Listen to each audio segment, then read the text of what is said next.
Lord Macpherson, where's your beard? It's been a victim of the coronavirus. You know, Contrary is always good. as Dr. Davis knows, that they're a health hazard, beards.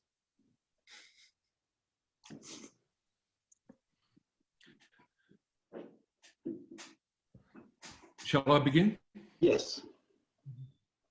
Well, good afternoon, everyone, and welcome to the Strand Group of King's College London.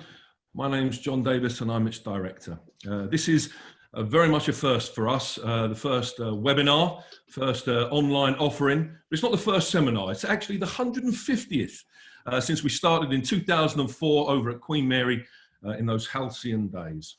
What a special session we've got in store today. We've got a galaxy of stars, and we will be talking about the new Harvard paper, Will Prioritising a UK US Free Trade Agreement Make or Break Global Britain? And to introduce the paper, we have the Harvard team of Nyasha Weinberg, Jessica Redmond and Ed Balls, who are going to give us about 20 minutes talking around the topic.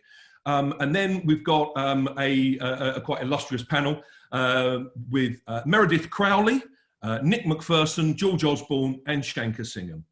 Without further ado, I'd like to hand over to the Harvard team. Over to you. Thank you very much indeed, John, and thank you to the Strand Group for hosting this webinar today. This is the fifth paper that we've done from the Mossera Romani Centre for Business and Government over the last 3 years, looking at different aspects of Brexit and its aftermath, and in particular talking to business and government as well as experts in the academic field to analyse different issues. This is a paper which we've actually returned to for a second time. We produced a paper 2 years ago, almost exactly to the day, called On the Rebound, which looked at the prospects for a UK-US free trade agreement in the light of the Brexit decision. And we've gone back to that 2 years on. The paper's published today on the Harvard, the Mossera Romani Centre website, and you can download the paper there. But we're going to do a presentation today on PowerPoint. I'm joined by two co-authors, Nyasha Weinberg, who's actually been involved in all of the 5 papers. She's now a research fellow at the Bingham Centre for the Rule of Law. She did a degree at the Kennedy School, graduated in 2017.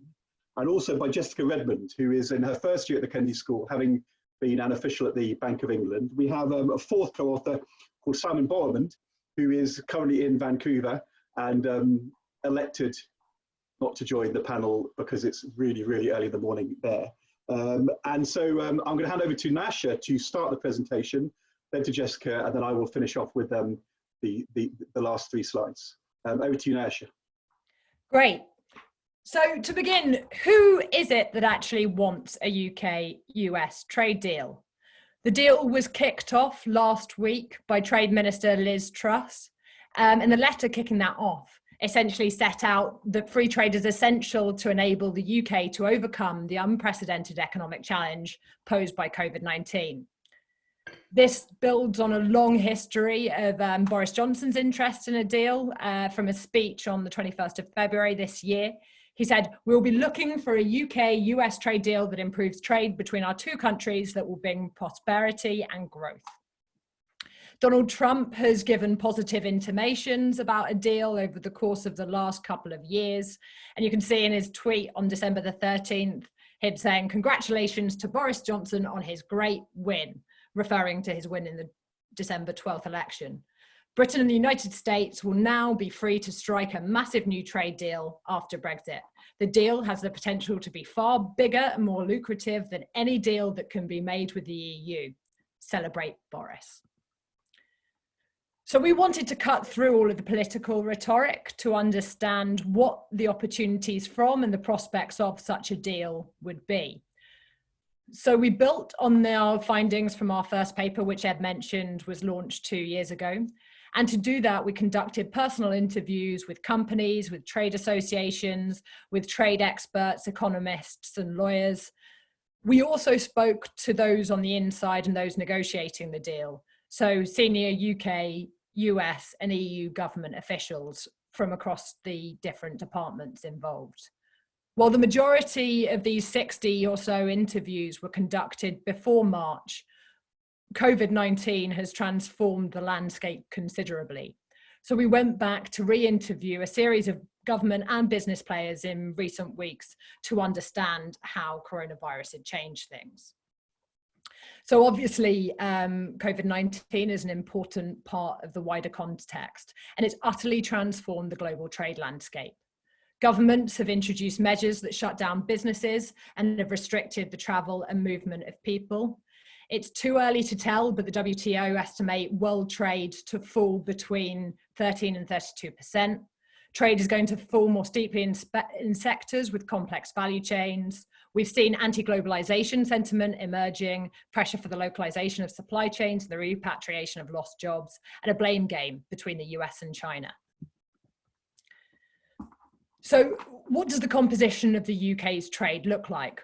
Well, for the UK, EU markets take up 43% of exports, whereas the US only amounts to 18%. US export markets are much more diversified, and the UK is just 6% of total US exports. The story looks very similar for imports. That therefore means that if the UK were to see a 5% reduction in trade with the EU, that would need to be compensated for with a significant increase in trade with the US, 15% or so. The government negotiation mandate set out the projections of gains from a UK-US trade deal over the course of 15 years. And in a situation where the deal with the US manages to conclude with no tariffs and a 50% reduction in non-tariff barriers, that equates to an increase in GDP of 0.16% over 15 years, or £3.4 billion in 2018 figures. That is utterly dwarfed by the losses from a UK-EU average FTA, which it was projected in 2018 would lead to losses of GDP over the same time horizon of 112 billion. And that's actually if the UK strikes a deal. So briefly, I'm going to give an overview of the snapshot from a UK perspective. The US for the UK is its second largest trading partner, and the importance of the government is placing on the US deal is shown by its decision to negotiate both in parallel.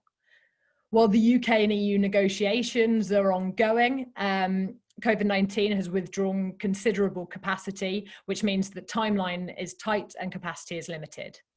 From a tariff perspective, the UK hasn't yet set its schedules at the WTO, and it's unclear what it has to give, but there is possible UK leverage from lowering agricultural tariffs on US imports. From the UK side, there's a clear interest in reducing non-tariff barriers, but this has interdependencies with the EU deal, and the EU is concerned about a race to the bottom. From a politics and negotiability perspective, the UK is still finding its feet outside Europe and is working out what its offensive and defensive trade interests are. This is particularly difficult given that we don't actually know what the UK's sectoral composition will look like post-COVID and the recovery and response to the virus needs. From a US perspective, there's less commercial interest in a UK-US trade deal. The UK is a relatively small trading partner, but Trump needs to show economic momentum post-COVID as he's standing on an American first kind of economic policy platform. Negotiations have started, but the presidential election, which will take place in November this year, might mean that what the US can do is strike a mini deal or a political declaration before the summer, but nothing beyond that. The US focus is on the removal of TRQs and tariffs in agriculture, autos, chemicals, and alcohol, which is very similar to the US stance in TTIP. And there's a US interest in removing non-tariff barriers to trade in agriculture and pharma. From a politics and negotiability perspective, Trump wants both Buy America protectionism and his new mercantilist approach to trade to be a presidential election issue, and COVID-19 accentuates this mentality. Handing over to Jess to present the findings. Thanks, Nyasha. So, as pointed out during the political snapshot, The incentives for the current government to pursue a deal are very clear. Firstly, it would help to restore confidence in the UK's economic performance following the dual shock of an EU exit, which technically happened on the 31st of January, and we'll see whether it happens again at the end of this year, and the shock of COVID-19, which has massively dampened productivity.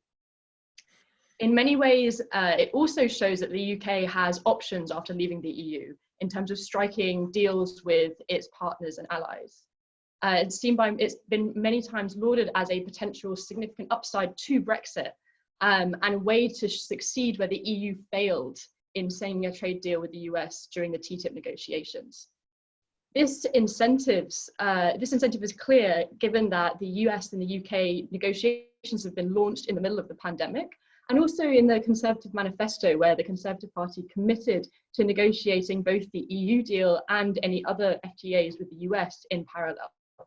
We've also seen at the same time, though, the UK promoting the Global Britain agenda through prioritising multilateral cooperation during the crisis.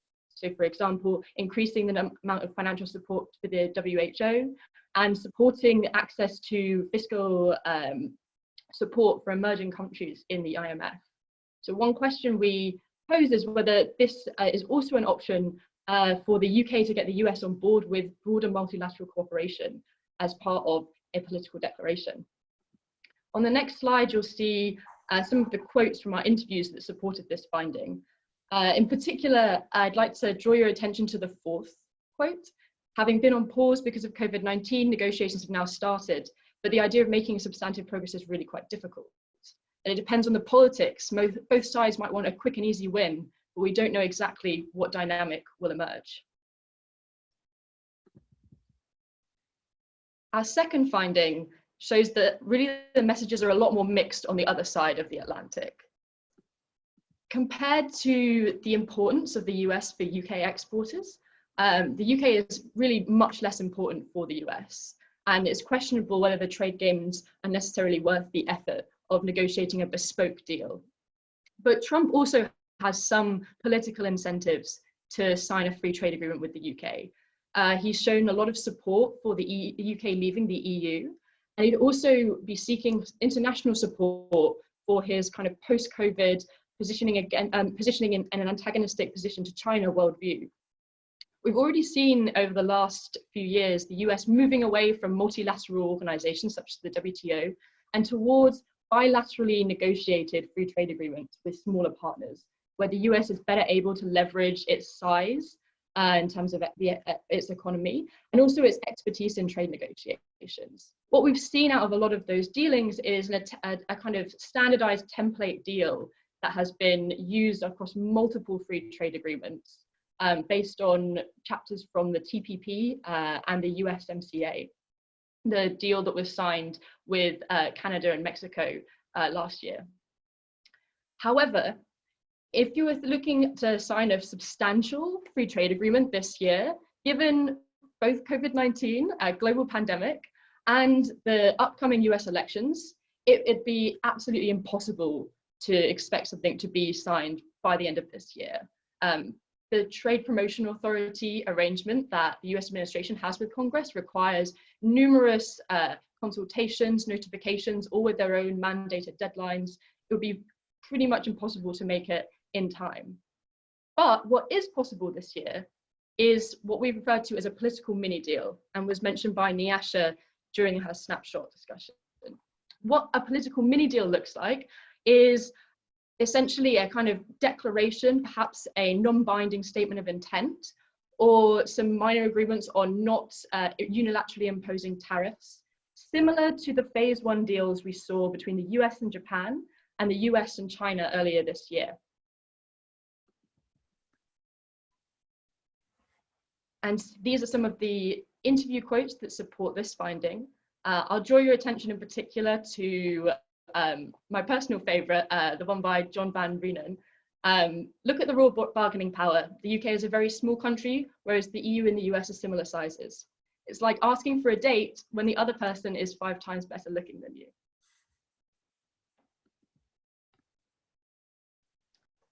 Now, there's not a very wide zone of possible agreement for the US and the UK in these detailed trade negotiations. Many of the demands raised in the US negotiating objectives, which were published last year, are likely to present roadblocks to a substantive trade deal.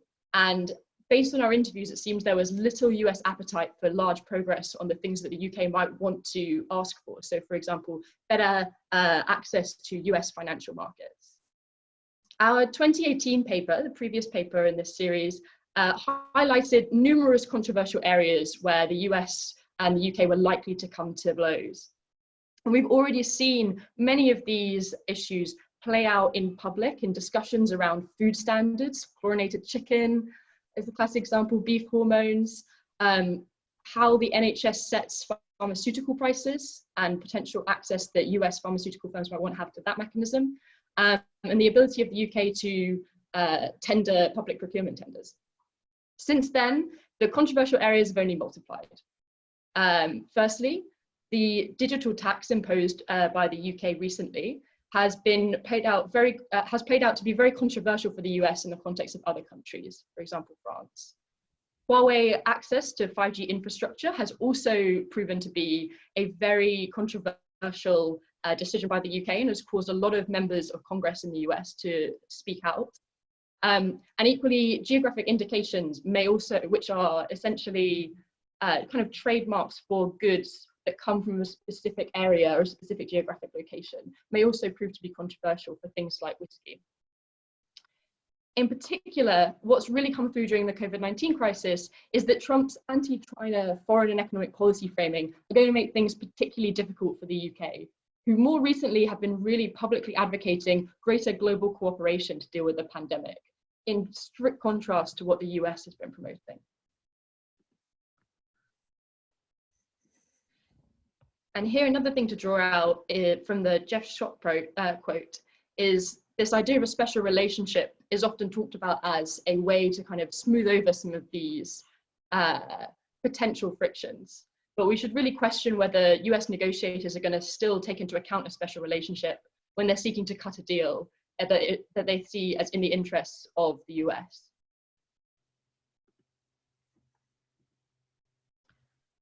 Now, the clear view at the time of our 2018 paper, and the clear view still of UK businesses, is that a substantial UK-EU deal is the priority.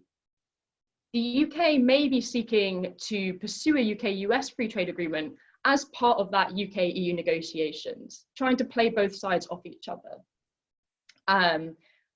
Equally though, that's quite a risky game to play.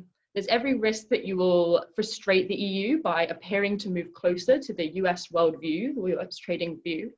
And that may well risk the currently kind of mired negotiations between the UK and the EU, in which they still remain quite far apart on numerous key issues required to conclude a deal.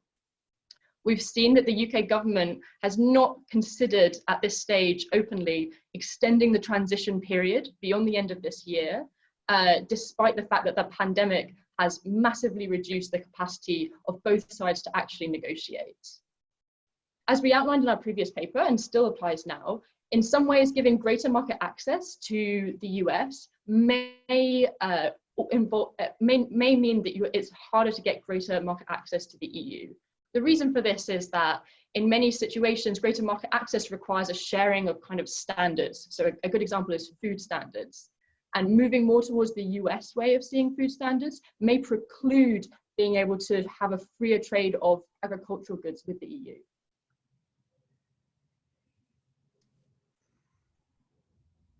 And here I'll draw your attention to the senior USTR advisor comments, which really emphasize this point that I just raised about a potential trade-off between becoming closer to Europe and becoming closer to the US.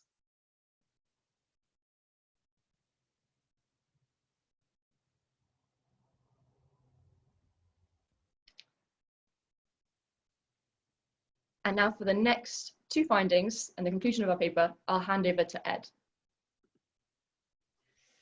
Thanks, Jess. So there were risks even before COVID-19 for the UK in attempting to pursue the FTA with the US for an EU deal or in parallel. But in the paper, we argue that events of the last couple of months, while they may have increased the pressure politically for an early mini-deal type agreement, they've also raised the opportunities and risks for the UK in seeking to get an agreement. And if you like, mean the government will face a choice in the coming months. From the UK point of view, over the last few weeks, there has been a strong multilateral push. We saw Boris Johnson actively participating, chairing the International Vaccines Conference. The Treasury has been very active in the IMF and the World Bank, also being very supportive of the WHO. And in the paper, Finding Five, we say COVID-19 pandemic reinforces the UK's strong national interest in using its global Britain agenda to strengthen multilateral economic and health cooperation. This, of course, is happening at a rather difficult time. The G20 meeting in March was not exactly path-breaking. The UN Security Council has failed actually to reach agreement on a ceasefire over the last few weeks. But it's interesting talking to officials across Whitehall how much the government is gearing up to use its forthcoming G7 presidency as an opportunity to champion the kind of multilateral initiatives in economics, in trade and health policy, which are going to be needed. It's a global pandemic, and in a number of these areas, we're going to need global coordinated solutions to get through it. Of course, that is in contrast to what we've seen from the US over the last few weeks, where the US has withdrawn funding from the WHO, didn't participate in the International Vaccines Conferences, doubled down on a more hostile anti-China and anti-global governance view of the world. The president's going to be looking for allies for that agenda in the coming months. As we say here, now is not an easy time for the UK to start making the case for enhanced multilateralism. And there is a danger that the global Britain strategy becomes trapped between a US that is no longer committed to that kind of multilateralism and an EU that is suspicious that the UK could be bilaterally trying to go it alone. The quotes I'm going to highlight here are the first and the third. The UK, a senior UK trade official, the G7, G20 multilateral routes have been used a lot at the moment. There's a lot of respect for the role we can play, plus the UK has the upcoming G7 presidency. And then the third quote from a senior UK Whitehall official, now is a moment where we need global coordination. There are big questions about the role the US will play given US-China. Pursuit of UK-US bilateral negotiations could be seen as a diversion from the G7 and contrary to the need to coordinate efforts around the economy, health, and preventing the collapse of global supply chains. I'm listening to the fourth one as well. There is an opportunity for us to encourage more internationalist approach from the US, propping up the multilateral system. How we play the reaction to China matters a lot. Finding six, a UK-US mini-deal is possible this year, but is that a risk or an opportunity? To circumvent political roadblocks, to avoid a clash with the EU and deliver an initiative, it's possible to have a mini-deal as we've talked about. It wouldn't be like a traditional FTA. It would be a range of general commitments, tariff cuts like the phase one deals that the US has agreed over the recent period. While COVID-19 increases the political imperative for a declarative deal, there are risks if the price for that from the US is the UK being pulled towards an anti-China, anti-global governance view of the world. However, if the mini-deal broadens out beyond the US-UK bilateral trade relationship, it could be used as an opportunity to engage the US on multilateral cooperation to drive economic recovery. I'm going to highlight the last three here. Senior UK official. The political statements could be an opportunity to move the US into a more sensible position. We don't yet know how the dynamic of these talks are going to develop, but the political leadership should be thinking about the strategic dilemma. Then a senior USTR official. Feelings against China are running much stronger than they were even a month ago. China hawks are in the ascendancy and Americans are looking towards a more aggressive approach to China. The UK is going to have to decide where it stands. And then Harvard trade professor Robert Lawrence. The Biden administration would be more interested in collaboration and more receptive to the kind of agreement the UK might want. If I was the UK, I wouldn't rush into signing a deal before the election. So our conclusion, and I'm sorry we've gone through this quite quickly, but we wanted to make sure there's plenty of time for discussion. And there's an 80-page paper where all these quotes and very many more and analysis are set out. But the conclusion, I'll just go through it. With the UK out of the EU, a quick deal with the US offers an obvious launch pad for the global Britain agenda and a way to show economic momentum as lockdown restrictions lift. A UK US FTA has always been small beer for the US and is fraught with roadblocks and risks for the UK. But President Trump needs to spur the economy back into action and generate international support for his post-COVID anti-China worldview. The clear view of British business remains that a substantive UK-EU deal is the priority. A UK-US FTA risks preempting the relationship with the UK's current main trading partner. Some US businesses' voices agree. In fact, as we say in the paper, many people don't believe the US will finally agree a full FTA until it really knows what that UK-EU relationship is going to be. The forthcoming UK G7 presidency is an opportunity for Britain to champion a new multilateralism in economic, trade and health policy in the wake of the global pandemic and start to rebuild international cooperation. Can a UK-US bilateral mini deal this year help to encourage the US back into the global economic community? Or will it close the door on the global Britain agenda and draw the UK into an emerging US foreign and economic policy based on anti-China bilateralism? That, we conclude, is a strategic challenge for the UK government as it begins its bilateral negotiations with the US on a UK-US FTA. Thank you very much indeed, John, and over to you in the panel, and thank you to everybody for coming along today. Thank you very much indeed. Okay, before I hand over to the panel for their reflections, can I say that I'm told that we've got over 290 viewers at the moment. I'm sure that there's more than a few questions out there. If you do have questions, there is the question and answer functionality in this software. Please use that, and we'll try to get through as many as possible. So can I now hand over to Shanker Singham for your thoughts? Shanker. Thank you. Thank you very much to all of you for putting it together, and thanks for the very good paper from Harvard and from Ed and his team. I'll make just a couple of sort of threshold comments, and I'll do this first of all through a non-COVID lens, and then I'll sort of apply a COVID lens to it. So just in terms of general treatment, I think it's clear that the US absolutely wants to do this deal. US officials have prioritised the UK deal now that it's been launched over pretty much everything else that the US is doing in terms of trade deals. There's bipartisan congressional support for the deal. From a US perspective, I'm not sure I would call it the small beer. I think from a US perspective, the opportunity to pull a major G7 economy out of the European regulatory orbit is a pretty large prize. And that's the key to all of this, I think. If the UK is too closely aligned to the European regulatory orbit, then it's going to be quite difficult for the US to do any kind of deal, certainly a deal of any kind of significance. TTIP obviously failed on agriculture, on SPS, on regulatory issues, some TBT issues as well. So if the UK is simply repeating those, it simply becomes a mini version of the EU, and that probably won't lead to much of any significance. Alan Oxley, a former GATT Council chairman, has said, you know, if the UK simply follows a sort of precautionary principle route on SPS, for example, no one's going to want to do a deal with you.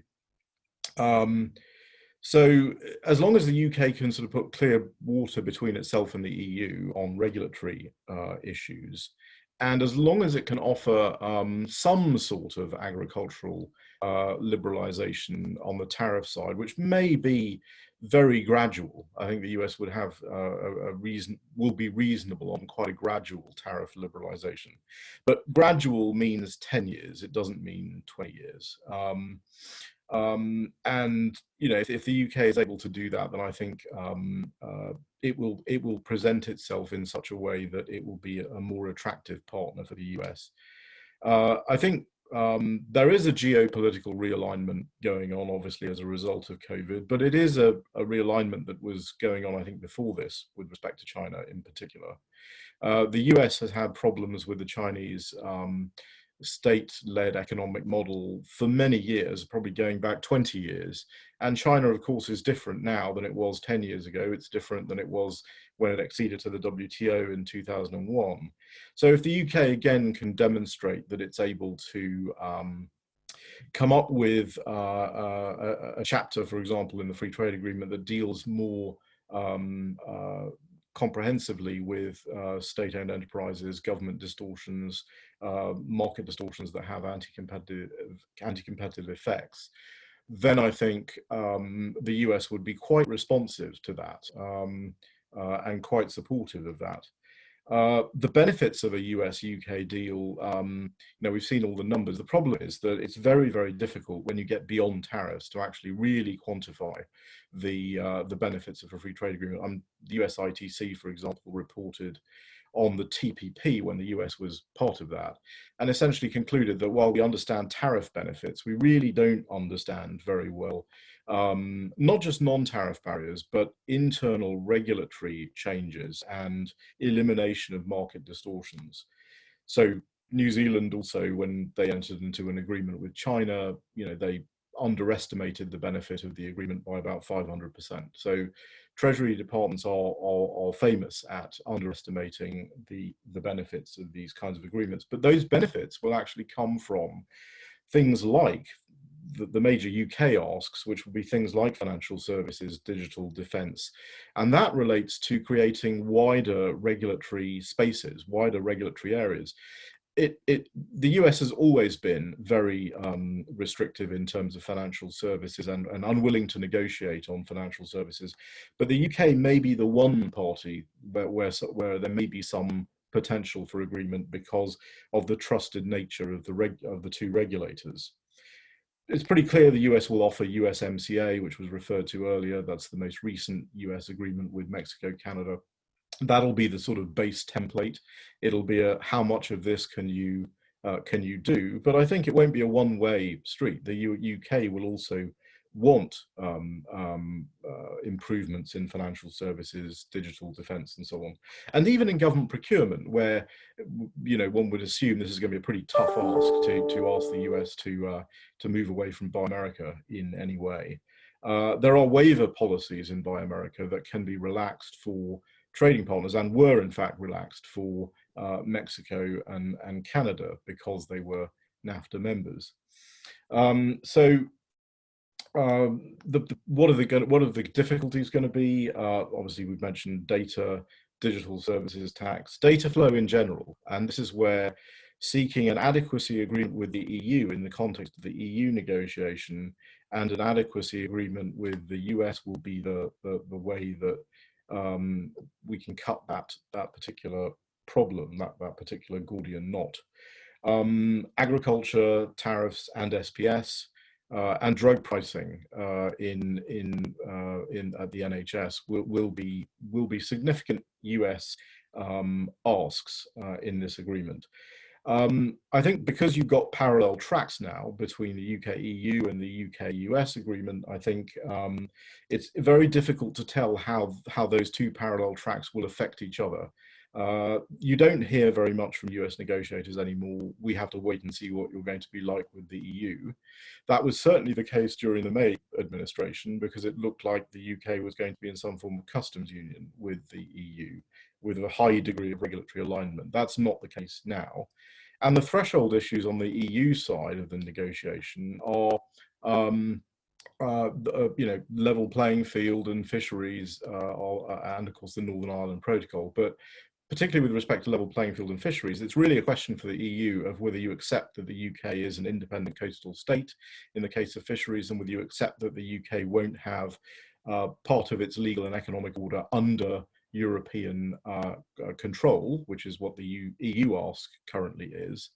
If the EU continues to maintain that, it's very difficult to see how the UK and the EU can come to a deal at all, given the fact this government has prioritised its independence. Now, with respect to COVID, I think all this does is governments are going to have very, very high levels of unsustainable debt. There's going to be a focus on private sector economic growth, pro-competitive regulation, creating a more entrepreneurial environment. That's true, I think, everywhere. and diversity and robustness of supply chains will be very, very important. Now, the final thing I'd say, and obviously we're also going to have to resist sort of autarkic responses and embracement of self-sufficiency and export bans, export restrictions, the kind of thing that we saw at the beginning of the COVID outbreak. The UK, I think, and the UK-US agreement can play a role. It's certainly true that if anyone, and this is an if anyone can influence the Trump administration on some of those sort of autarkic, perhaps, responses to the crisis, it probably is the duo of Johnson and Abe in Japan. I mean, it's pretty clear that three of them seem to get on relatively well, and Trump does listen to Johnson, but he'll have to play that card fairly carefully. And then finally on China. Again, I'd say that the COVID crisis has simply accelerated what was going on before in terms of US approach to China. There is a very significant problem in the US-China relationship related to the market distortions in China and their effect on global trade. And I think here the UK can play a very constructive role, because if the UK can, perhaps through the chapter in the trade agreement, have a more nuanced position with respect to China, where we are dealing properly with the distortions in the China market from a competition and a trade standpoint, while at the same time essentially sending a signal to China that we welcome trade from China that is not distorted, that is more based on market principles. That does help the US in making the case domestically that they have disciplines to deal with China distortions. This is the issue really on which Trump won the election in 2016. So this isn't going to go away, and this is going to be a significant common position that the UK and US could take. Remember, in TTIP originally, the idea was that this was going to be a best-in-class agreement dealing with third country issues as well. That proved not to be possible in the case of the EU, but I think it is possible in the case of the UK. And then the last thing I would say is that it's not really a question of the UK deciding whether it's going to be in the EU's regulatory sort of sphere or the US's regulatory sphere. It's the choice is really between the EU approach to regulation now, which is to focus on harmonization and the export of the European regulatory system, versus a regulatory recognition, adequacy, equivalence type approach, which is favored by, for example, the CPTPP countries and is favored by the US. And if that kind of approach can be adopted, then I think that will also help the global trading system. So I'll leave it there and look forward to hearing from the other panelists. Shanker, thank you very much indeed. George Osborne, great to have you with us. Over to you, please. Yeah, thanks very much. And I'll keep my remarks brief so that people can take part in this discussion. And let me congratulate Nyasha and Jessica and Simon and Ed, indeed, on putting this all together, which is very impressive. I'll make kind of three observations. I mean, first of all, this whole global Britain stuff was bolted on after the referendum result. I took part in the referendum on the losing side. No one ever talked to me in any TV debate or press conference about a trade deal with the United States. Brexit was and is an act of protectionism. It's an act of retreating from globalization. And of course, the reverse is true of what Shanker says. Trade deals can be underestimated in terms of their economic impact and the intensity that they create and the benefits that flow from that. Therefore, the reverse is true, that as you disintegrate or as you disentangle, the economic benefits can be underestimated. So, I think you've got to keep in mind that Brexit was not a bid for global Britain. And indeed, it's quite interesting that everything that's been said subsequently, when it comes to specifics, we're not going to export live animals, we're not going to have US companies involved in NHS procurement, we're not going to import hormone-injected beef, and whatever you think about these issues, and you may support them or you may not, they're all acts of protectionism. They're either acts of protectionism and regulation from where we are now, or they're putting constraints on future free trade. Second, the whole world has changed since COVID, and you know the kind of concerns pre-COVID around Brexit and trade deals, and you know, have been washed away very sadly by the harsh reality that the UK, the US, and the rest of the West are in a deep recession, and the politics of the UK for the foreseeable future are all going to be about unemployment, deficit, debt, and with the added spice of a presentable opposition, which we've not had in Britain for 5 years. And you can already see in the space of about 2 weeks what a massive change that has made to the shape of the British political debate. But in that context, I think the UK is basically going to try and preserve its trading relationship with the EU. You could argue this is what the UK always wanted, which was part of the common market and not part of the political arrangements of the EU. And we will seek to essentially preserve that. And we're not going to, in my view, despite respectfully disagree here with Shanker, we're not going to depart from the EU's regulatory orbit, because that is where the vast majority of, or the largest share rather, of our goods and services are exported. And what we're actually going to have to do is rebuild and find new clever ways of influencing the regulation and standard setting that at least we previously were in the room for. And you know, I have every confidence in the ingenuity of the British civil service and political community to at least come up with some kind of solution to that. The final thing is, you know, I think there probably will be a US trade deal. I don't think it'll be done before the presidential election.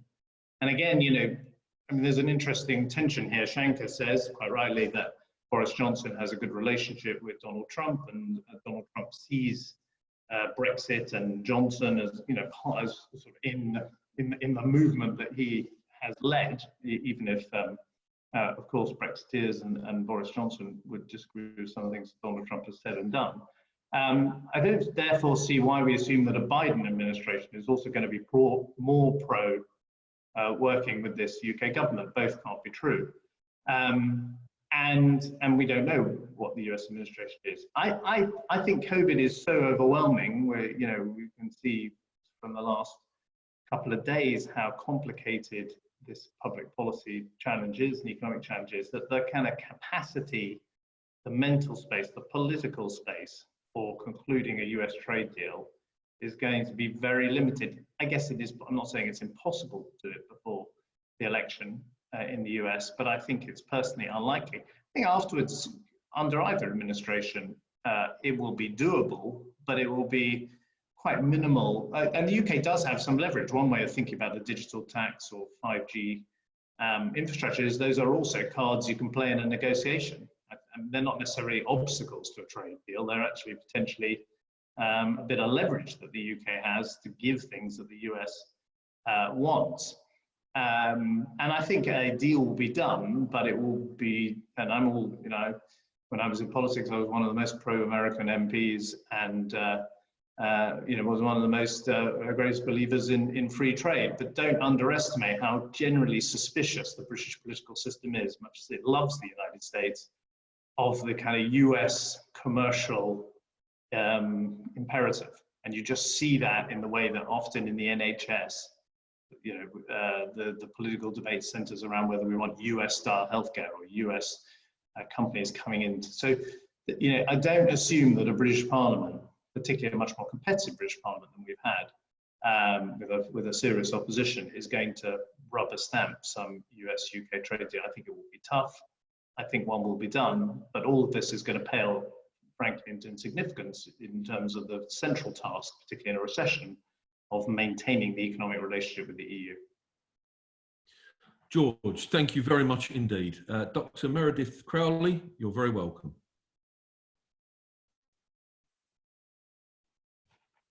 Thanks very much for inviting me today, and thank you to the writers for what I thought was a very interesting and stimulating report on the future of the UK-US relationship. So I actually will be brief in my remarks.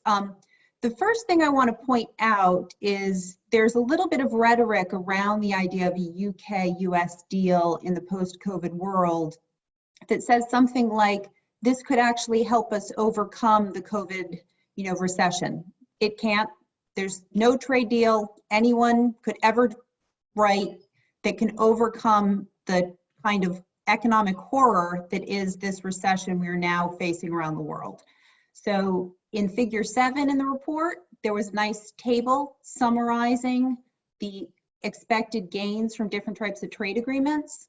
And under the various, best case scenario agreements between the US and UK, we're looking at an improvement in UK GDP on the order of 0.1%. So the best case scenario here is positive. Free trade increases economic activity. It would be better than the status quo, but we're not really talking about much gain in the best case scenario. What we're facing right now with the massive COVID recession is a very, very serious problem. It's going to take a lot of concerted activity to try to help get the economy going. But a trade deal in and of itself does not create nearly as enough economic activity to overcome the damage of such a severe recession. It's just implausible. During 2008-2009, British GDP, real GDP, fell a little bit more than 5%. Trade for the UK fell about 15% over that same period. Trade collapses are much more severe than corresponding GDP falls. You can't solve a GDP problem with freer trade. It is the case that bad trade policy can make recession worse.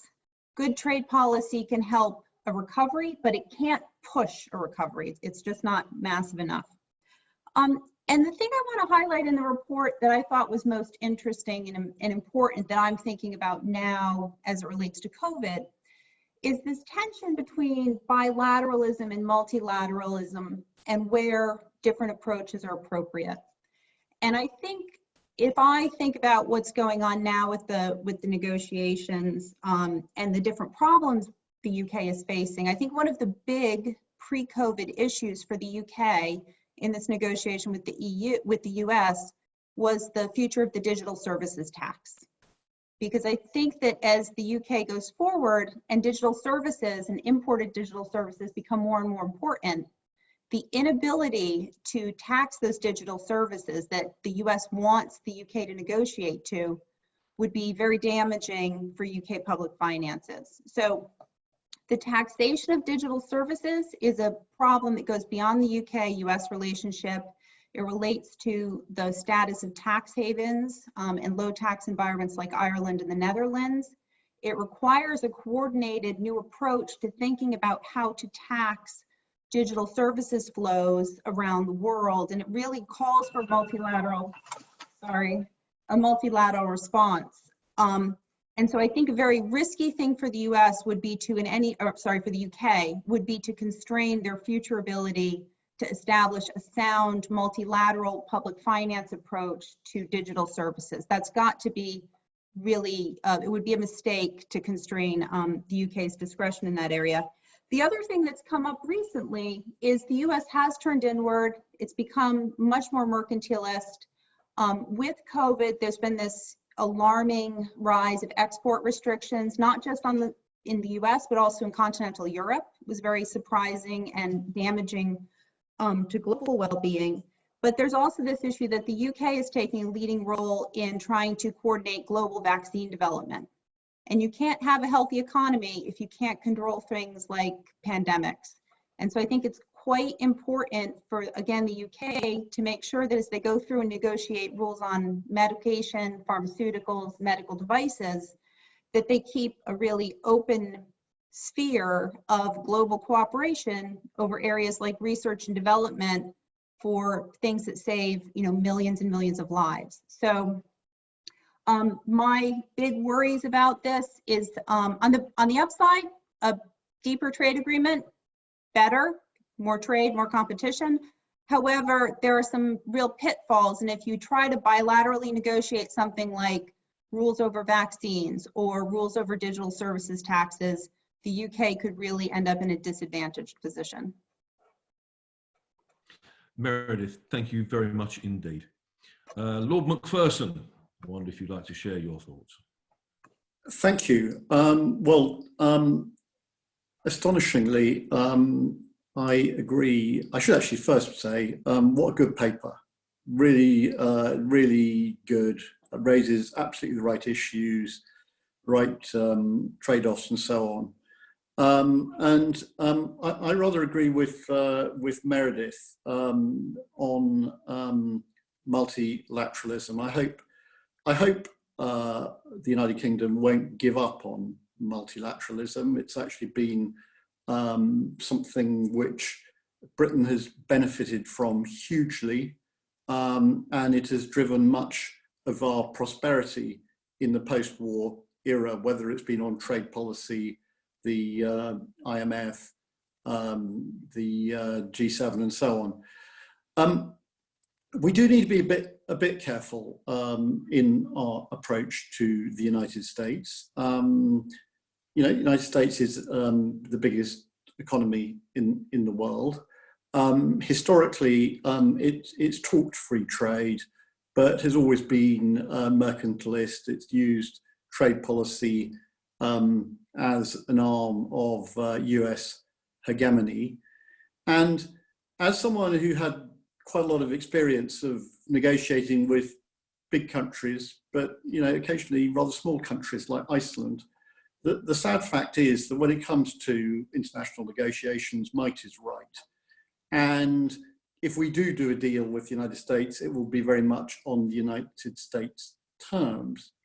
Now, I've always believed in free trade. The one thing which actually I can see some advantage on when it comes to the United States in terms of a trade deal is food.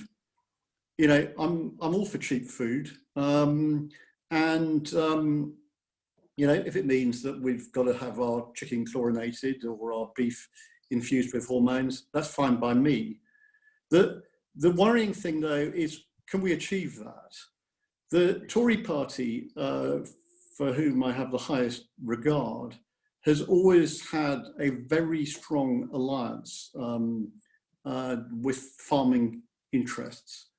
And there's always been, until the decline of the Liberal Party, the Tory party has always had a protectionist tendency. And I fear with the likes of George Osborne and Ken Clarke are no longer actively involved in it, that protectionist tendency will be stronger still. So what worries me is that in the end, are British farmers going to tolerate the reduction in regulation, the reduction in tariffs, which a trade deal with the US will entail? And although, you know, I'm pleased that Shanker is optimistic, and maybe he's right, the revealed preference of the United States when it comes to trade policy, especially when it comes to Congress, is that agricultural interests are very strong indeed. My final point, because I don't think other people have mentioned it particularly, I think it's just worth giving China a mention. Look, I know it's very fashionable and increasingly in the Conservative Party to blame China for most things which are wrong in the world. But the fact is, China has an increasingly large economy. It's a very dynamic economy, and it will continue to grow. You know, when the debate on the EU membership was going on, you know, from time to time I could see some advantage in being outside the European Union, but it did involve really getting benefits from trade deals with countries like China. And I just worry that if we prioritize the United States and we are forced into a position, a stronger anti-China position, we will basically lose out when it comes to trade policy in the Far East. So I think we've got to be quite careful. I'm quite sure there'll be some sort of political agreement to help Mr. Trump's re-election in terms of declaration, but quite frankly, it won't be worth the paper it's written on, because the actual deeper trade agreement, which will have to go through Congress, will probably be a lot tougher and maybe in the end unacceptable to the UK. Thank you very much indeed. We've got lots of questions coming through. What I propose to do is to give you three, ask for a couple of responses, another three, and you can answer whatever you fancy, really. Okay, so first from Joe Shipley, who asks, the UK Prime Minister has set out an agenda for the revival of multilateralism. The panel has talked about UK-US position. What constituency is there elsewhere in the world for a revival of multilateral negotiations? How strong is it, and how realistic is the UK's leadership of the global coalition given the US-China relationship? Penny Andrews asks, do you think that COVID-19 will encourage more countries to take an isolationist and protectionist approach and perhaps small side deals, for example, like the UK-France agreement on quarantine? And one of the report contributors, Ignacio Garcia Becerro, asks, it is clear that the US main interest in a mini deal will be agricultural tariffs and agricultural. The deals with China and Japan illustrate that the US can offer little in a mini deal, not subject to congressional approval. What can the US expect to get from a mini deal? Ed, would you like to kick off? I'll just answer the first two and leave others to the latter ones.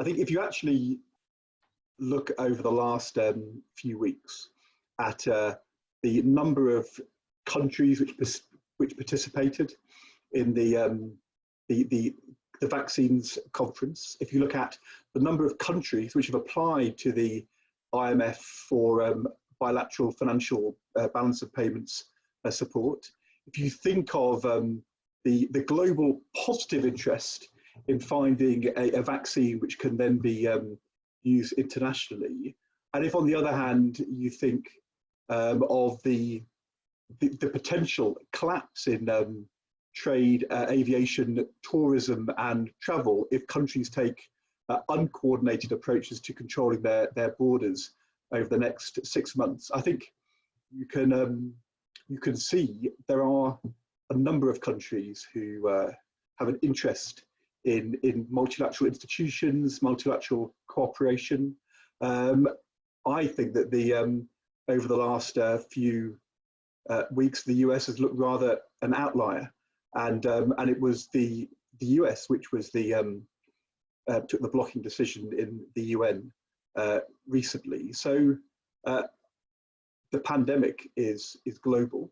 It's a global virus.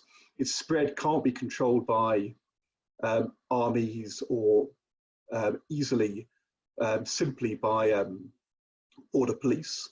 And the pace at which we emerge from this and the extent to which there is sort of a short and long-term damage done has a very important multilateral dimension. So, so I'm optimistic that that there is a kind of a growing support for multilateralism. But what we know in the world is that if the US doesn't engage, then translating that into institutions which function and activity which can really work is very, very hard indeed. So I don't think it's obvious that that agenda will succeed. But I think the UK government is right to be thinking hard about how to use its G7 presidency to pursue that agenda. And I'm kind of hopeful, and in a way, listening to Shanker, I think Shanker is rather hopeful as well that, that we can use some of our leverage to draw the US back into a slightly more cooperative mindset. And however much we worry about what's happening to US politics more widely, it feels as though at the moment we are in a particularly difficult place when it comes to cooperation outside borders. So so maybe there is a prospect for improvement. Shanker, would you like to offer some thoughts there? Yeah, I mean, I think there is some hope for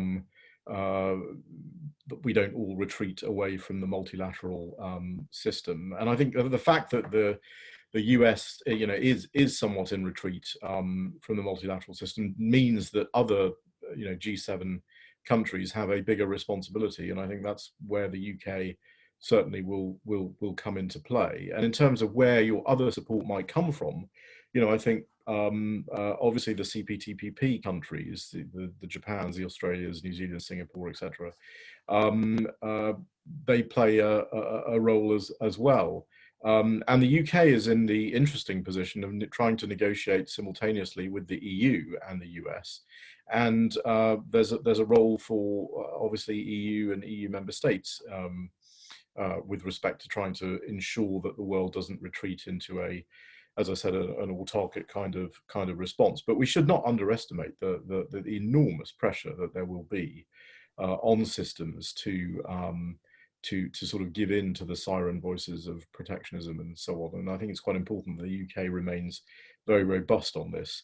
And I don't see any indication, frankly, that it's not intending to do that.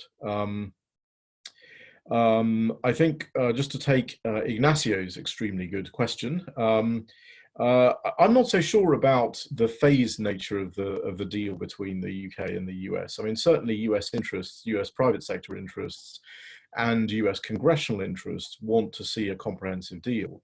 I think some sort of declaration, some sort of statement before the election or before the summer probably is needed for political purposes. But I think the support for a UK-US deal is bipartisan. I don't think, even if Biden were to win the election, I don't think you're going to see massive change from that overall approach. They will certainly want to continue to do a deal with the EU in a way that the Trump administration probably, sees that as less valuable from an opportunity standpoint. But they're going to want to do a deal with both the UK and the US. And in terms of congressional approval, obviously not needed for some sort of declarative statement or executive order action along the lines of the China Phase 1 deal. But there's things that can be done in a lame duck congressional session before the end of the year. So I don't think that necessarily needs to hold anything up. The bigger hold up is, or the bigger deadline is April 2021, which is when TPA, the Trade Promotion Authority in the US, expires. And so we're really looking at progress, significant progress having to be made by that date. But this is a world of massive uncertainty. It was a world of uncertainty before. People would always say to me, when are we going to get this deal done? Who knows? Nobody can know that. But it's even more uncertain now. And so the only thing you can really focus on is what is the thing you need to do now? What's the step you need to take right now? And I think launch was very significant. So that would be my approach in those areas. Thank you. I'm going to ask 3 more questions, and I'll invite Nyasha and Jess if you'd like to respond. So from Guy de Jonquière, what are the gains for Britain from a trade deal that, on the government's own figures, will at best increase UK GDP by 0.16% over 15 years, and for which the US objectives include higher pharmaceutical prices and acceptance of US rulemaking? What advantages can the UK realistically expect to secure? Alexander Irwin asks, how does the panel think the future for UK-US trade looks under a Biden administration, assuming substantial progress is not made prior to November? And Dinesh Nair says, in recent trade deals with Mexico and Canada, Washington included a clause stipulating that if any of the parties signed a free trade deal with a country that has a non-market government-driven economy, the other signatories can take action and even terminate the agreement. Would this be a deal breaker for the British government? Nyasha. Great, thank you very much. So if possible, I'm going to try and couple the third question and the first question. I think because they all relate to the consequences of the UK striking a deal with the US. And obviously what you want to do when initially thinking about the scope for a trade deal in the UK's interests is to compare the US negotiating objectives with those of the UK, and to see the scope for the UK to, I guess, accede to or resist US demands. Now, the orientation towards trade deals that the US is taking is clearly one of delivering on the domestic policy agenda. If it's about the USMCTA, including a provision that prevents Mexico and Canada from doing a deal with China, what you can read is US domestic concerns that Chinese goods are going to be getting in through the back door of Mexico and China. If it's the question of kind of more control for US drug companies or more access to the UK's protected markets in pharmaceuticals, what you can read is kind of the interests of US firms. And that also extends into protections for US tech companies. Specifically, there is a clause in the US negotiating objectives demanding or requiring that source code be protected, which then would limit the UK government's ability to scrutinize source code from the big tech firms, say Apple, Amazon, Facebook, if it wasn't necessarily that the algorithm was operating in the public interest. Now, those are demands that clearly should raise some public interest concerns, but it's not a foregone conclusion that the UK would accede to all of those US demands. And if you look at the UK negotiating objectives, they are absolutely unequivocal on the face of them that the UK will protect the NHS. Now, whether those protections translate over the course of negotiations as we I guess, determine what it is, whether those translate into protections over the course of negotiations isn't necessarily clear. But what both Nick raised and I think many people have been discussing over the course of the last 6 months is the fact that US agriculture and US agricultural interests are absolutely key. And for the US, if it fails to do a deal that delivers in some way for pharma companies, tech companies, or agriculture, US interests can't necessarily be guaranteed. So clearly there will be trade-offs, but which sectors those trade-offs will take place in remains to be seen.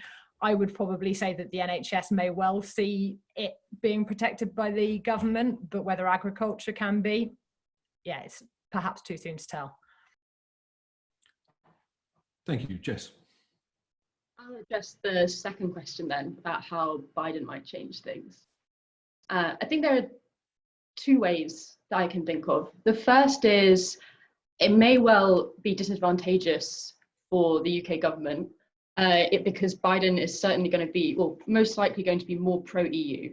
So in the event that the UK is looking to use this deal as a signal that leaving the EU is still a way towards economic success, there's every chance that we'll see Biden picking up a similar rhetoric to what we saw with Obama, where Obama said that leaving the EU involves the UK going to the back of the queue in any potential trade negotiations. So that potential time pressure is one of the reasons in our paper where we think it might be possible that the UK government might prioritise a political mini deal before the the next elections. But another way in which things might be better for the UK is a wider willingness to engage with the multilateral system that we might be able to expect from Biden.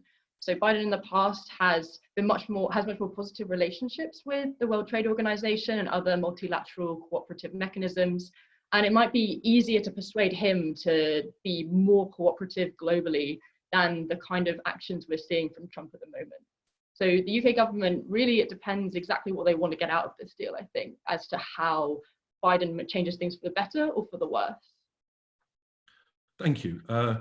These next questions to Meredith and to George.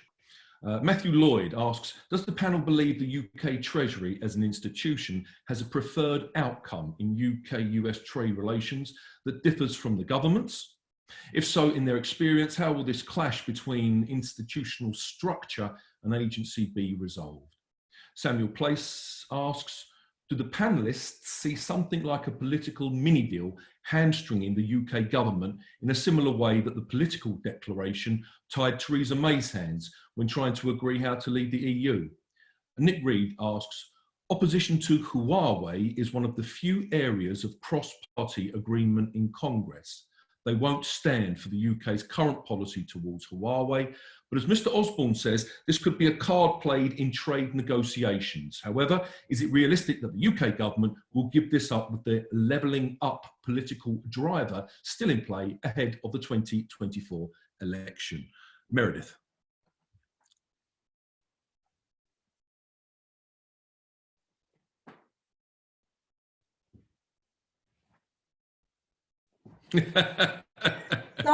Sorry.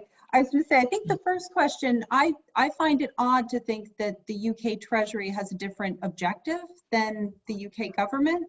My experience with everyone I've ever interacted with at Treasury has been a very professional civil service that supports the government of the day. So I think they support the government of the day. I think one of the things, when you look at estimates of trade agreement benefit, the models being used by the UK government are similar to the models being used at the European Union and Canada, Japan. Everyone's using the same models, and the US government is going to be forecasting what they think the benefit is to the UK.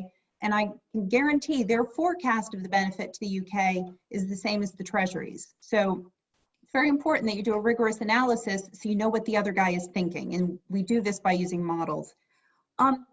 The issue of whether a mini deal could hamstring the UK government in the future, I think this is one of the ones that I'm not sure about, and it depends a lot on exactly what the status is. I think where we are right now, if both sides sit down and negotiate certain features, the question is, what kind of status will it have as of, December of this year? It depends a lot on who wins the election. If it turns out to be Biden, anything negotiated that's not broadly supported in the US would basically just be jettisoned and we'd start negotiations again.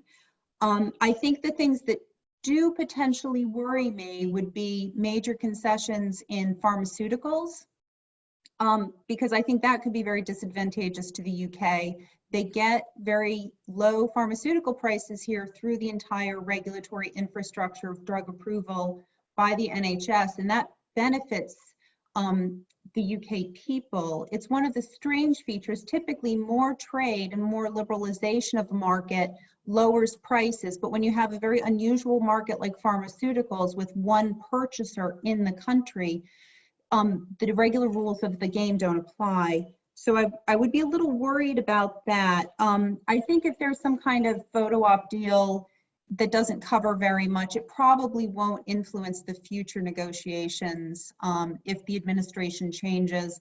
And I think what we've seen under Donald Trump is that a lot of the agreements he negotiates with trading partners don't change things very much.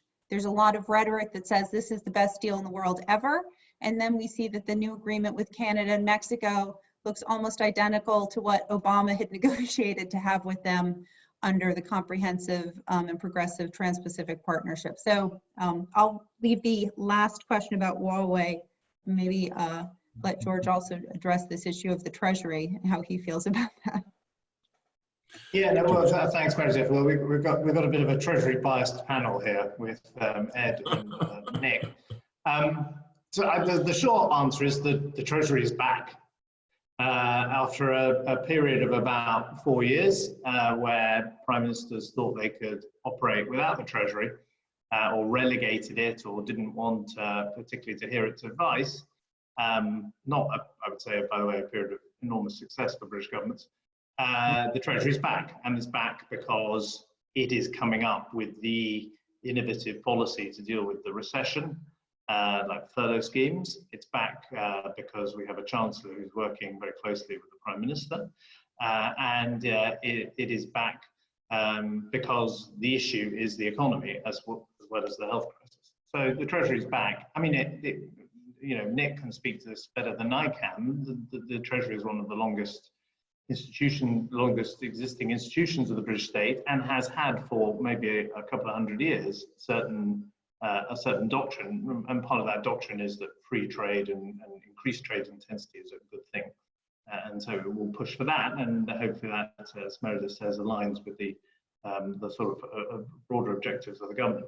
Just on the Huawei issue, which I was involved in when I was in government, I think it comes back to this point about multilateralism. What is multilateralism? Multilateralism is trying to construct a way for countries in the world to cooperate on shared objectives. And you can't really talk about wanting more multilateralism or greater support for multilateral institutions whilst at the same time saying we need to contain China and we need to sort of side with China, the US in isolating China from the global system, because China is not some small country that can be cut out of the system. It is the world's longest existing civilization, continuously existing civilization. It's the world's second largest economy. It's a sixth of the world's population. So the multilateral system will count for little, or rather it will only be a Western alliance if it doesn't involve and include China. And you can already see how that is fraying with things like the World Health Organization, in the middle of the world's biggest health crisis for 100 years. The WHO has not been the place where the world comes together to discuss this, but has rather become, a source of conflict between the US and China, or rather the US and the WHO, and an argument that China is overly influential there. But I think it's going to be a hard task, kind of reconstruct. I think the UK can play a role, although let's be clear, most people in the world looking at the UK would not think the government has added to the multilateral system. They would see Brexit as an act of taking away from the multilateral system, but that's past. If the government can act as the go-between, essentially the broker of a new multilateral system that can engage with China in a way that the US finds acceptable, then it would have done an enormous service to the world. And in that context, large Chinese businesses like Huawei, are they going to be shut out of global markets? In which case, China's going to say, well, what's the point of supporting these global markets and the institutions that back them? Or are we going to say to the US, there's got to be a way for China technology businesses to do business in the world? And for me, Boris Johnson took the right decision on Huawei. He resisted pressure from some Conservative members of Parliament. He listened to his intelligence agencies, who were recommending that we could work with Huawei. And I thought that was actually an encouraging early sign in his premiership that he's prepared to be unpopular. Thank you. Okay, we've got about 12 minutes left. I'm going to ask another 3 questions. I'm going to ask Nick and Eric, and we'll see where we get to from there. So David Walsh asks, on the issue of multilateralism and UK leadership, what possibility is there for the UK to include climate, environment and sustainable development commitments in trade deals, both in advance of COP26 and to demonstrate the possibility of a green economic recovery? Bertie Harrison Rushton asks, as you conclude, US foreign and economic policy is based on an anti-China bilateralism, do you think the EU is at all likely to move in this direction, especially post-COVID? And Robert Orchard asks, how politically risky is it for Boris Johnson's government to focus so much on US trade deal and employ such brinkmanship over EU trade deal and refuse to seek an extension, seeming to calculate if we crash out on 31st December with no deal, then the likely considerable economic fallout can be blamed solely on the consequences of the COVID-19 crisis? Nick.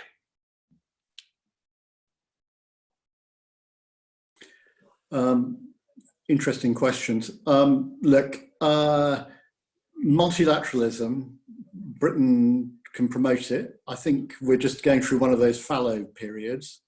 But often it takes really bad things to happen to sort of make the world wake up and adopt a more multilateralist approach. So just because things are going badly now doesn't mean that will continue into the future. So, and obviously climate change is likely to be an element of any new multilateral settlement, simply because it's a global problem, rather like the virus, like barriers to trade. These are the sort of issues which multilateral agreements can help solve.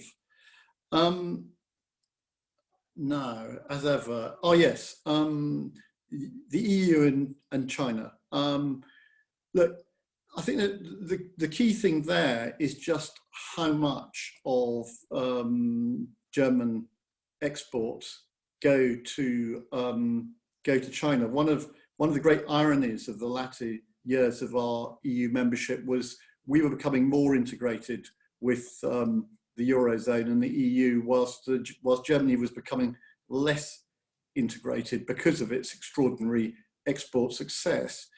And so I would expect the EU, as ever, to be a slight counterweight to the United States and be trying to steer a middle course which doesn't alienate the United States, but also seeks to keep China inside the tent. It's certainly not going to roll over and suddenly accept American leadership in this space. Final point. I mean, I'd like to have agreed with George Osborne earlier that Britain will reach a sensible deal with the European Union by the end of the year, and generally it does. Actually, I mean, the rhetoric and reality are often completely out of kilter, but this government does seem to be adopting quite a high-risk strategy on the negotiations. So if it is going to come together, it's going to come together very late on. And I actually think that there is quite a strong possibility of a no deal come the end of the year, and for its consequences to be submerged in the wider depression we're likely to be in come that point, but partly because although I don't think the Prime Minister is terribly ideological, in fact I think he's very unideological, there are some quite strange people in this cabinet with quite strange views, so anything is possible. But to come back to the point, if you think that no deal is likely, then actually, there is some merit in reaching an agreement with the United States. But, the fact is that the economic benefits are small. I mean, it will all be dressed up as a great triumph.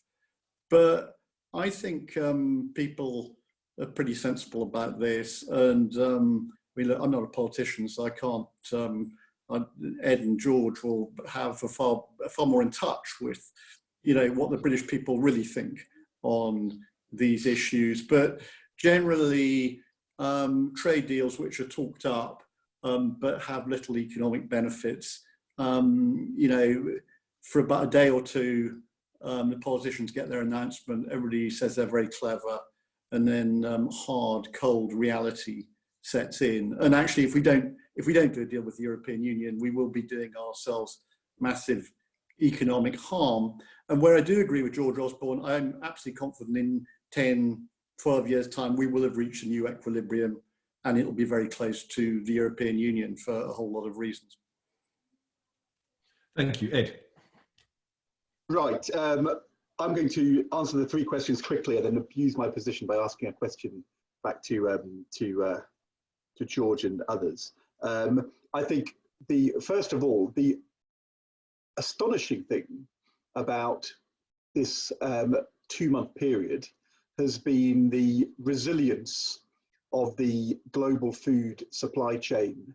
And if you think back to the shortages in the first week and the concerns about whether the food would run out in the shops, I think what has been striking is how that hasn't happened.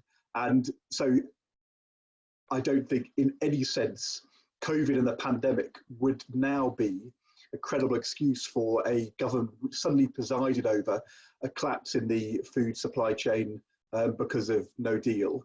And there is no US deal which can compensate for a big disruption in the flow of food imports, which come predominantly to the UK from the European Union. So I think George is right, there will be a deal. I think there will have to be some give from both sides, but frankly, the British government needs to do a deal because these are not circumstances in which it would be able to deal with politically that economic and food supply disruption. I think climate change is the one area where absolutely, yes, a change of American president would clearly signal a change in approach and the content of bilateral or multilateral deals when it comes to content, because I think climate change is one area where there is a very clear distinction between both presidents in economic terms. Whether that is as clear on China sort of remains to be seen. Historically, when I think back to elections in the late 80s and early 90s, it tended to be the Democrats who were the more protectionist when it came to global trade, although it used to be Japan rather than China, which got the ire of Dukakis, for example, in the '88 election. And then I think Paul Tucker makes this point in our paper. It's very interesting to think, if you take a hawkish view of China, then the one thing which I think you would then think China would be extremely pleased about is a big fragmentation of cooperation amongst countries outside of China. And so I think as these debates kind of unfold over the next 1 or 2 years, you might see under either president, America realizing that it needs to engage more with allies if it's to pursue some of the, as Shanker said, the legitimate questions which need to be pursued. And I don't think that you will see the European Union lurching to the kind of position Donald Trump takes. So you actually might see more cooperation and engagement on economic issues between America and Europe in order to pursue a more sensible China policy, rather than the, I don't think it's in America's, I don't think it's in Donald Trump's interest if he really wants to pursue this agenda to try and do it alone. I guess the question I was going to ask George then follows on from that China point, and I just know everybody's views, of course, which is, George talked about prime ministers pursuing agendas in the national interest, contrary to the pressure from conservative backbenchers, and I kind of understand that, and all leaders have to pursue agendas sometimes, despite the pressure from their backbenchers, although, over the last 10 years, you might say, George, that didn't end up going quite as well as you might have liked. And we now see, post-ERG, a CRG group being set up, I think jointly chaired by Tom Tugendhat and Neil O'Brien, the China Research Group. And so I'd just be interested to know, how do you think, compared to your time, I don't remember you really ever having a difficult time in Parliament, or more widely within your party or within Parliament on China. Is the politics within the Conservative Party changing? Is the Conservative Party thinking post-Brexit in a more Trumpian way in terms of China? Is that how we should read the CRG? Is the kind of ERG thinking now shifting to focus on China? And does that change the dynamics in terms of the pressure on Boris Johnson as Prime Minister? We know that he has in the past had internationalist moments. We know that when it comes to his own backbenchers, he's not necessarily hugely good at resisting pressure. So what will that pressure be? How should we read the CRG, and how does that change the dynamic of how he would pursue potentially a mini deal this year? Yeah, it's good to have you asking me questions again, Ed. I'm not expecting any answers, of course. So first of all, the European Research Group was not about Europe. It was about power in Britain. It was about seizing control of the Conservative Party, and very successfully it did that, or at least it found someone, an ally, who also wanted to be in charge, and that was Boris Johnson. How they rub along together will be one of the interesting dynamics of this Parliament. I agree that it is an interesting development too that this China Research Group has emerged. I don't want to be,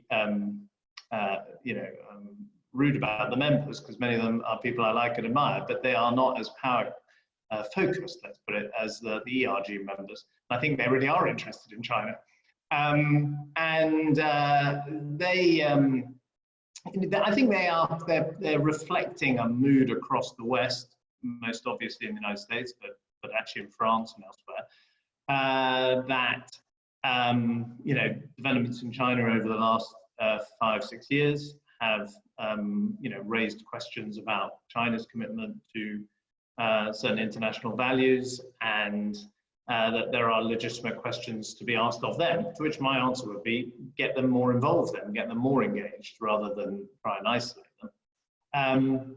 To your sort of final point, will Boris Johnson resist? Well, I think the interesting thing here is that, it's a bit of a personal anecdote, but I made a visit to China with Boris Johnson when he was Mayor of London and I was Chancellor.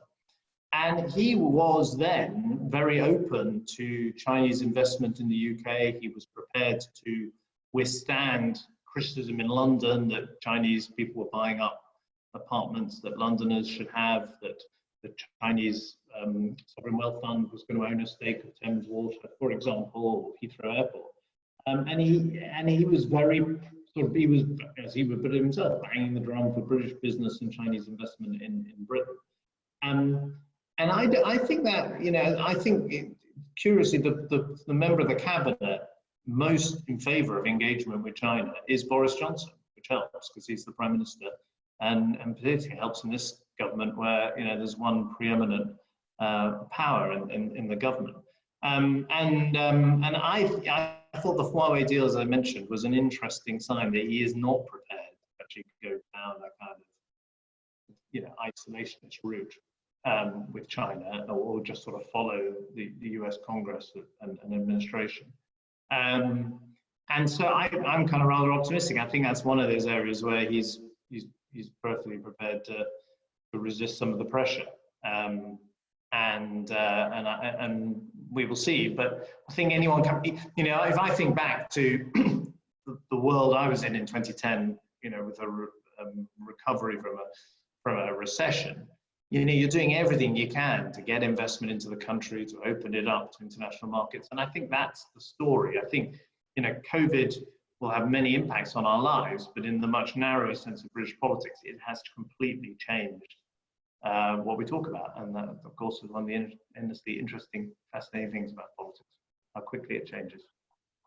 Okay, well, I'm going to have to bring this to an end now. I thought that was really quite wonderful. Thank you so much to Shanker and to Meredith, to George, to Nick, and for the paper givers, Nyasha, Jessica and Ed, and a special thank you to Martin Stollarday, who has performed miracles in delivering a seamless product. Thank you very much to everyone who joined.